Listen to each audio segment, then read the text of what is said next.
It was basically, let's face it, software piracy club. Not that there was that much software to pirate. Statute of limitations. Oh yeah, I checked with legal counsel before. Absolutely. This is lawyer for 15 years. Right. So John says I can say it. We met once a month and talked about new stuff that was coming out. It was really exciting if you were, a nerd. But mostly it was an excuse for us to get together and see who had the latest copy of Microsoft Basic or who had the latest C Basic compiler. And back then, the whole thing about owning a microcomputer was, for a lot of us anyway, they all came with the BASIC language. The original IBM PC had BASIC in the ROMs. So even if you didn't boot the thing into DOS, if you just let it started up in IBM Cassette Basic. And you could write programs on it in the BASIC programming language and save them onto a cassette tape. The Apple II worked the same way. And for a lot of us, learning to program in BASIC was kind of what the whole microcomputer was about.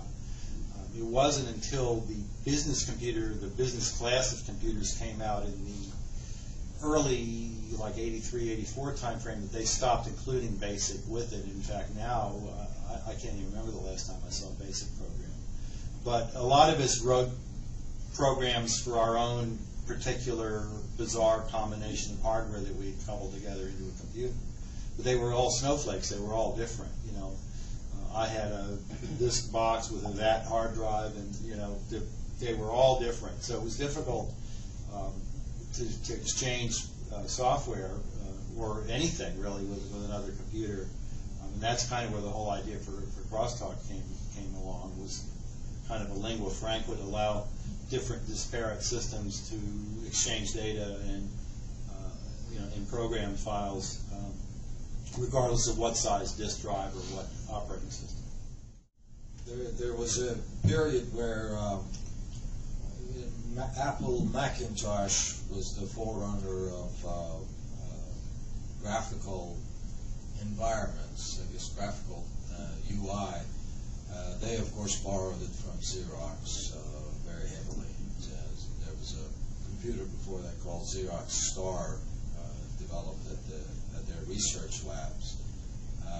Xerox never made any money off of it, but from that, most of the ideas in Macintosh came from that computer. And in fact, the mouse was invented as part of Xerox Star, etc.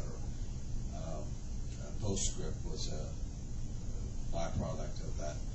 Anyway, Apple had come up with Apple Macintosh, the first Macintosh. It was called Macintosh rather than a Mac. So at that point, once the announcement was made that this was coming out, there was two efforts that had started, one within Microsoft. Microsoft Windows was actually announced in 1983, believe it or not.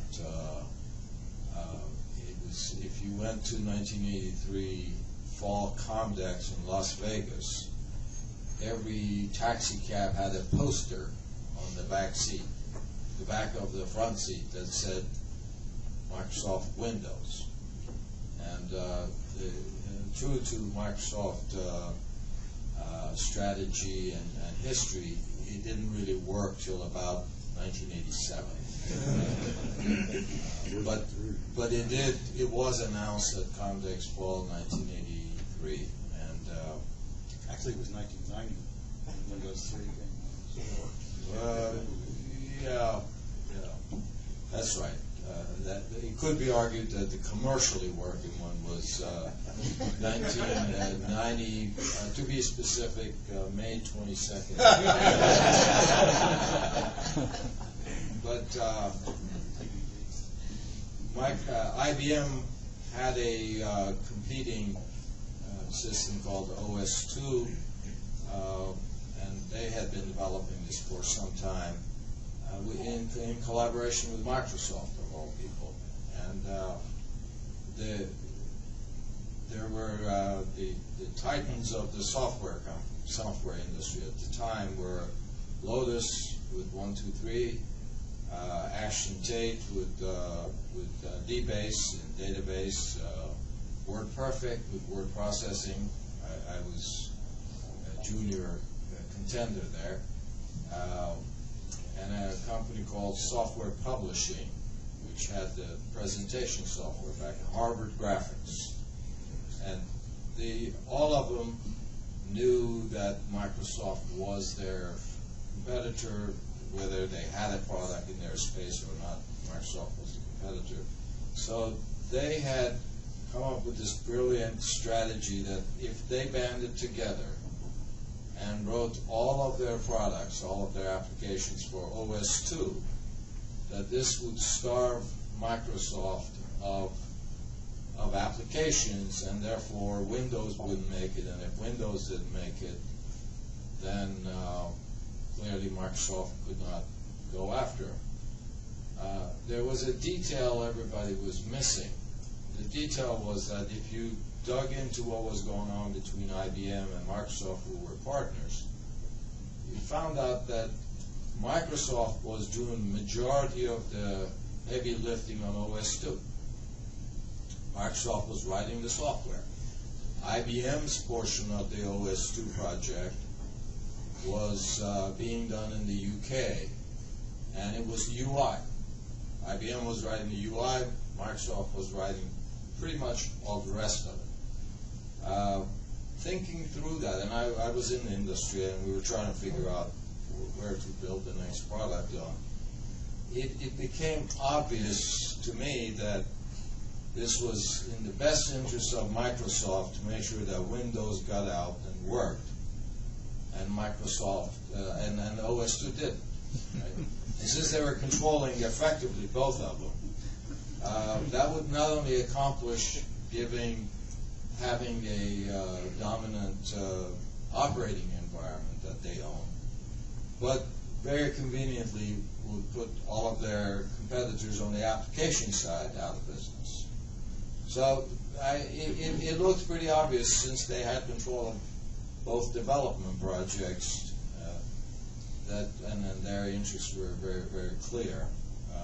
So anyway, we made a choice to go on Windows.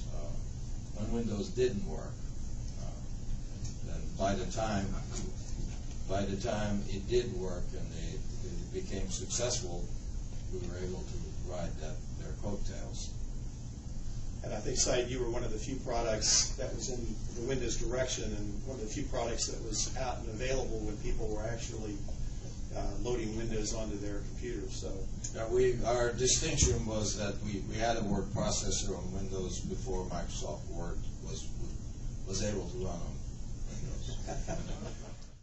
There was some discussion about this last night. I don't know when we were talking.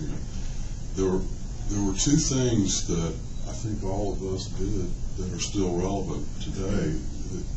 Over each of the decades, the environment changed, the technology changed, the competitive nature changed, and the customers changed. But two of the things that we all did successfully that helped us grow our business and keep our customers, even when there was competition, was first of all, the focus on the customer and taking care of the customer. We had some discussions about how if Les's software was working with our modem, he would if they called him, he would take care of either one. If they called us, we would take care of either one. He solved the problem for the customer, regardless of what it was. The second thing was that we all learned how to become marketing companies. Everybody thought we were technology companies, but that was just what we did. We were really marketing companies, and that's what made us successful. So in the environment today, it's just a matter of figuring out how to take those things that keep you close to the customer and create effective marketing with the tools you have to work with today and apply them in the current environment. To that extent, the environment keeps changing, but what I see as two of the critical elements to creating success continue to be the same thing, they're just done differently.